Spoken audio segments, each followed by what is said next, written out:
démocratiquement amul sens. D'accord. Et puis en plus il a été clair et précis dans sa démonstration. moo tax fi mu nekk nii il est sorti le vendredi. Oui. Je suis sorti le samedi.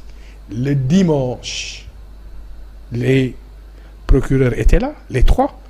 Procureur général, procureur de la République, procureur du pôle mais financier. li leen Ousmane wax j'ai martelé le samedi moom la ñu def. Ils ont compris que Ousmane n'a pas de conflit crypto mais personnel ak Diomaye et que le problème c'est le flottement, la lenteur. Mais là aussi par précision et le respect de la démocratie judiciaire de notre pays, je comprends que l'heure de la justice n'est pas l'heure du business. Mais qu'entendez-vous par crise d'autorité moo am ci réew mi maanaam ñàkk. Très bien. Non, j'ai compris.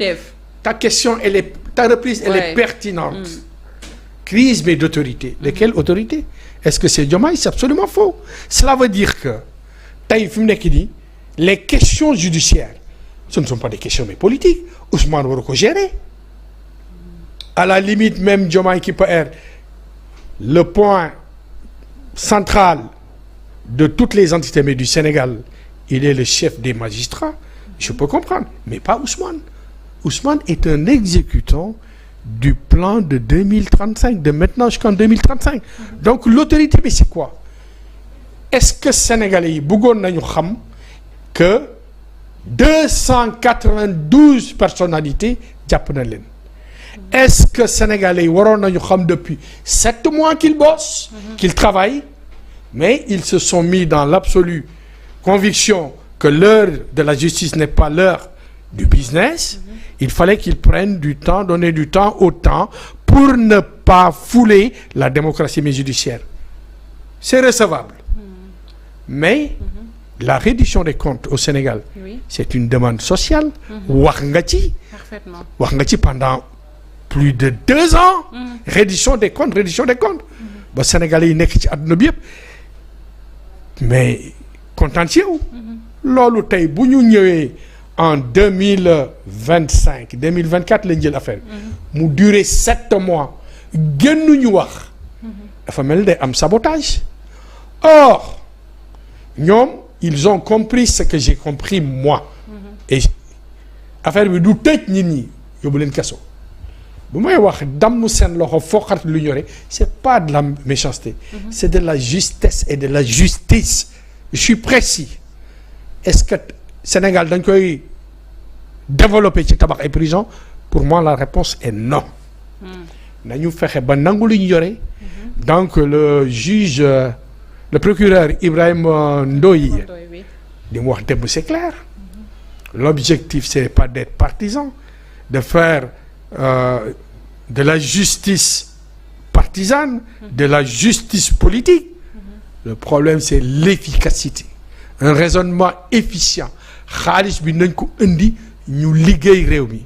Oui, mais loolu aussi est-ce que du créer beneen injustice? Ça veut dire que ñenn ñi nga xamante ni tey dañuy dëggal wala di taxawal li nga xamante ni moo di mbirum caution et autres da ngay gis koo xamante ni comme j'ai l'habitude de le dire ginaar lay sàcc ñu dugal ko ci kaso bi. yow nga sàcc ay milliards.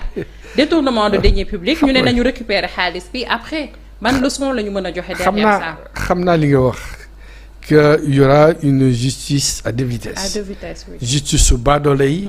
ku sàcc un nen ku sàcc benn nen. ñu sonnal ko. ku sàcc portable ñu sonnal ko. mais ku luubal 6 milliards. nan la ñuy négocier ba nangu affaire bi ainsi de suite. mais procureur bi yemul foofu de. dafa ni la caution n'exclut pas que ñu continuer enquête yi. ba xam effectivement lan nañ lay daal. lan nañ lay daan. Le premier objectif nañ jot xaalis bi.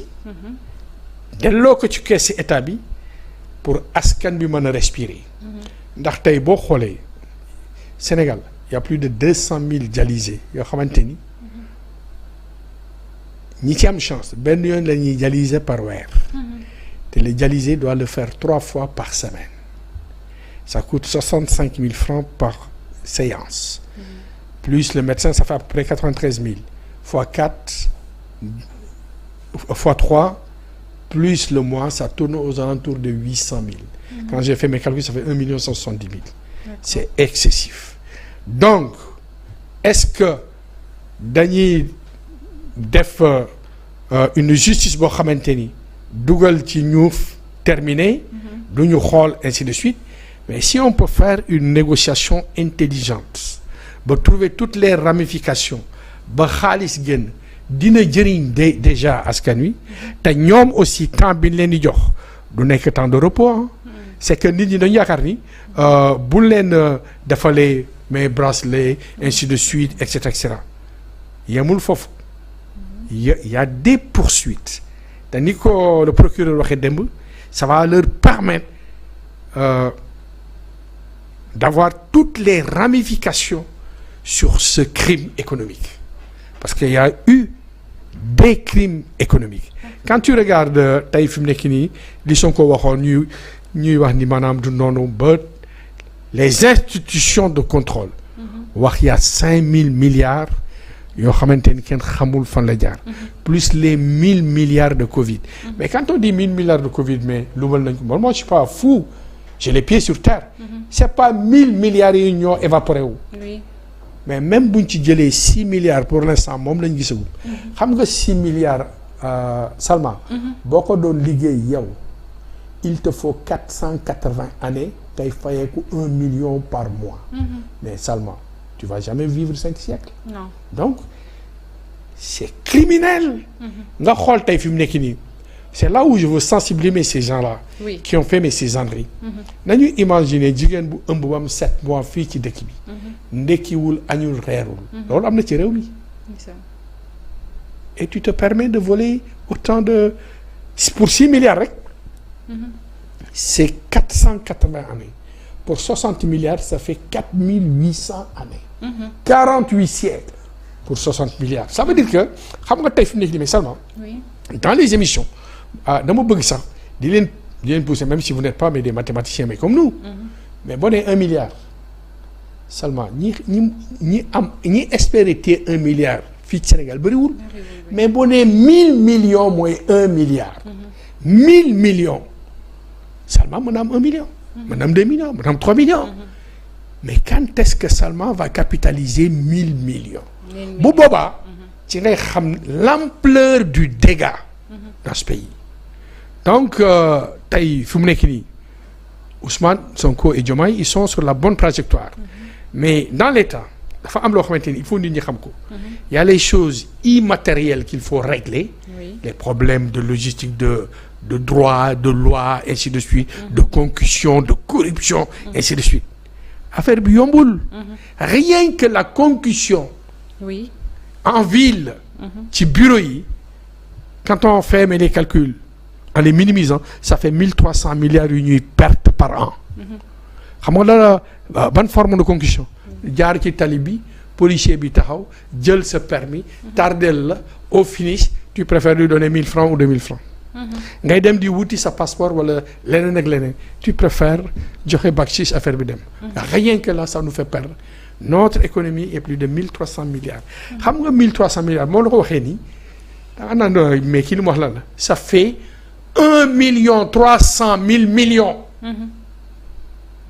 mais li ci mën a def mais bëri na xam nga tey fi mu nekk nii pour nga jënd 1000 appareils de dialyse dans ce pays.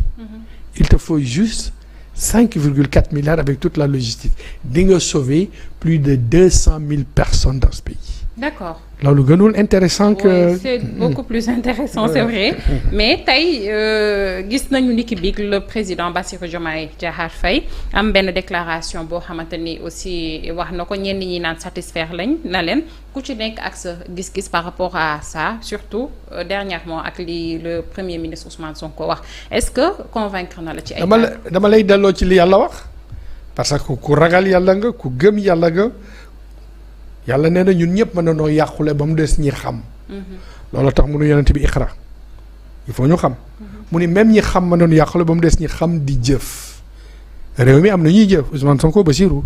mu ni même ñi xam di jëf mën nañu yàqule ba mu des ñi xam di jëf teg seen tànk ci dëgg ñi fi jóge de bu ñu tegoon seen tànk ci dëgg affaire bi du demee nii. kon doo ci sonn doo yuuxu ci télé bi. ba ñëpp di la xool. ainsi de suite.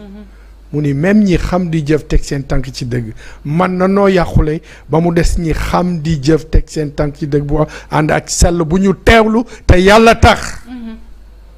tey fi mu nekk nii ku nite di ku kadnasu xam nga ni Ousmane Sonko ab jullit la. il a des convictions. Bassirou jullit la il a des convictions. léegi nag dafa am les kuluma li ñu bëgg a wane mooy Bassirou nit ku nite la ku yaru la Ousmane Sonko c'est le méchant. mais le méchant moo ñu tànnal Bassirou. oui. le méchant est-ce que tànn luñ Bassirou. ba ñëpp d'accord. ça veut dire que nit ñi nañ arrêté. tey fi mu nekk nii le développement du Sénégal c'est pas une pilule bu ñuy yónnee Salma mu dem jëndi ko. déedéet. c'est la compilation de toutes les synergies du Sénégal pour en faire une seule énergie ñun ñëpp ñu bàkk ko ñu bokk ko xàccandoo dóorandoo gagnandoo. looloo fi nekk. et puis en plus en dehors du fait qu'on n'a qu'un seul ennemi. qui est la pauvreté du Sénégal on a un adversaire. c'est le système. Oui. que Ousmane a essayé de décrypter sous forme d'iceberg. On voit que le sommet. Le sommet, c'est Macky Sall. Et le système de Macky Sall. Donc à partir de là loolu jógu fii. tey fi mu nekk nii da ngay xool mais le désordre bi am ci dëkk bi seulement. boo xoolee tey route yi mbedd yi da ngay gis koo xamante ni këram fii la mu jël 2 mètres ci mbedd mi. def bang keneen def 2 mètres. ruelle yi. nekk des ruelles mais étroites loolu lan la loolu ça c'est pas du patriotisme loolu du comportement jullit et l'islam nous enseigne que nit ki bu jaarul ci yoon dañ ko war a teg ci yoon la fermeté et Ousmane bu deful woon li mu def vendredi nga yaakaar ni procureur nañ génn indi un arsenal de choses mais loolu nit ñi dañ war a xam. je sais que c'est tellement ridicule montant yi nga xamante ni luubal nañ ko on parle de 6 000 milliards 750 milliards les inondations 1000 milliards mais Covid sëñ Mountakha dugal ci xaalisam nga dugal ci sa xaalis njabootu Sénégal yëpp dugal ci xaalis kenn ni tungaañ mbir bi toog fii di wëndeelu ba pare boo am ay colonna yu ciy jàpp di yuuxu mel ni que ñi ñuy jàppale war na leen a jàppale. mais après tout ça. gis nañ li fi xewoon Sénégal ñuy naan que dañu jóge ci benn révolution xeex bu métti am pour ñu mën a arriver li nga xamante ni tey moo am au Sénégal est-ce que le président Bassirou Diomaye Diakhar Faye déclaration bi mu wax démb disant que objectif bi bokk na ci réconcilier les Sénégalais ak la justice est-ce que c'est comme ça que réconciliation boobu lay amee wala dañu war a établir d'abord la vérité justice après réconciliation. xam nga man au départ j'étais hyper dur dama doon wax ni gars yi dañoo am chance Bassirou ak kii ñoo fi nekk bu fekkoon man sëñ Xadim Rasoul ma jiitu am ñoo xamante ni maanaam ci kaso bi la ñuy deewee tant que génne wuñu alal ji. moi mon raisonnement c'était ça.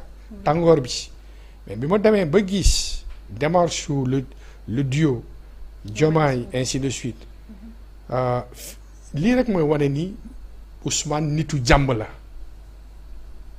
parce que à l'origine de toute accumulation mais de richesse illégale comme ça nit ki nga xam ni de manière évidente dafa sàcc parce que nul ne peut démontrer que ça soit en mathématiques en économie et en économétrie qu'un fonctionnaire puisse être milliardaire c'est de la folie man loolu jànguma ko ci benn téere ci benn loi économique kon gars yi ay sàcc lañu et quand l'évidence elle est là moi j'agis dans la fermeté or en agissant mais dans la fermeté peut-être que je peux enfreindre à la démocratie mais judiciaire de mon pays léegi gars yi nga xamante ni muy Ousmane ak Diomaye ñoom loolu la ñuy xool dégg nga mais man beneen raisonnement moom la amoon dans un sac de 100 kilos de pommes de terre bu benn nëbee seulement da ngay bàyyi sa saako pomme de terre yàqu wala da ngay jël pomme de terre bi sànni. dañu koy seppi sànni. donc man logique boobu ci la nekkoon or tey ñoom ni ñuy defee nii adduna dinañ ñu respecter dans notre justice démocratique Sénégal dina ànd ak dal pour les gens conséquents ñi def erreur dinañu am temps wu réfléchir ci li ñuy def lan la ba ñu réconcilier toute cette masse nationale pour ñu jëm ci kanam. D'accord. Et pour li ma wax léegi li nga xamante ni moo di réconcilier la justice et les Sénégalais lan la ñuy xaar concrètement est-ce que doo toog di poser ay questions ci li nga xamante ni moo di lumière bi ñu war a rendre ci 80 morts yi fi am ak sénégalais yi nga xamante ni tëjoon nañ leen kaso bien que nee nañu amnistie bi jamono ji jëlul en compte loolu yëpp. man de bokkuma ci sénégalais yi am conflit avec sa justice. D'accord. Quand je dis c'est-à-dire tey la justice mais sénégalaise. dañuy fonctionner avec des ailleurs démocratiques de qualité. Maintenant li ñu leen mën a ñaan mooy ñu accélérer affaire yi. Est-ce que c'est un problème d'effectif? Est-ce que c'est un problème de moyens? Loolu aussi c'est un autre débat. Man je ne sais pas. Je connais pas le budget de notre justice. Je connais pas l'effectif ainsi de suite. Mënuñu leen laaj ñuy gaawantu et ça serait n'importe quoi. Je suis pas d'accord. D'accord. Oui. Ok. Y en a qui disent que la liberté d'expression elle est menacée fii au Sénégal. ñenn ñi nga xamante ni tëj nañ leen ci kaso des chroniqueurs et autres. seeni ay mbokk ak jegeñaale loolu la ñuy yuuxu mais soo xoolee ce qui se passe actuellement lan moo ciy nekk sa jàngat.